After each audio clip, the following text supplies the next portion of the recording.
Now let us move on to the final block, final pillar, final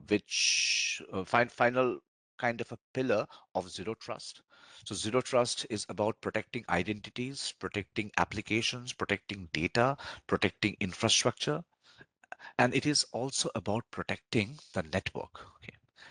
In Azure, we have got a concept of a virtual network. Okay. What is the significance of a virtual network? The significance is pretty straightforward. We know that machines or resources can't communicate with each other if they are not a part of a network. Same deal. Uh, we will be deploying resources in Azure. Like we will be having virtual machines, apps, databases, storage accounts. They need to communicate with each other. And if they are not placed within a networking area, then they will not be able to communicate.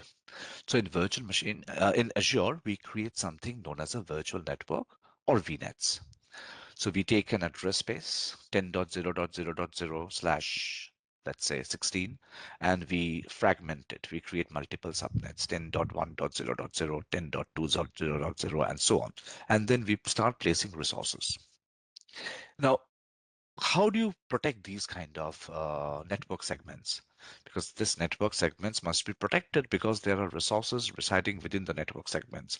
Well, we can deploy something known as NSG, Network Security Group, which is basically allowing certain ports, allowing certain inbound ports and outbound ports, blocking certain outbound ports. We can deploy Azure Firewall and place the firewall and associate the firewall with a virtual network so that the firewall inspects the traffic and then only allows the traffic to reach that virtual network. We can deploy DDoS protection plan and uh, place the DDoS protection plan within a virtual network to offer DDoS protection for that particular virtual network. So there are a lot of different things. We can, if you want to ensure a secure communication between your on-premises machines and let's say cloud level resources, um, maybe let's say there is a use case scenario on-prem, you have got a legacy application or legacy database, which you could not lift and shift from on-prem to the cloud. Can be many reasons. Legacy, Azure does not have a support for this. So you have decided, okay, I'll host the web application in Azure, and the web application should be able to communicate with that on-premises server. Well, for that, you will need to configure a lot of different things. You will have to configure virtual networks. Without virtual network, you cannot have on-prem to the cloud connectivity. On top of that, you will have to deploy some few things like Azure Application Proxy and all. Okay.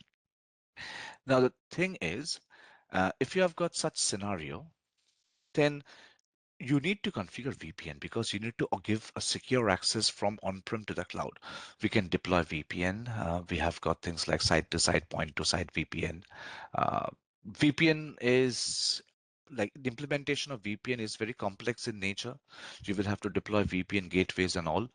That is the reason a lot of organizations these days they are opting for express route, which is basically a dedicated circuit between your organization and Microsoft. The traffic gets routed through the Microsoft backbone. It's much more secure. So again, just a quick recap. We can offer protection at a network level by deploying firewalls in the DMZ zones, by having things like front doors, having things like bastion hosts.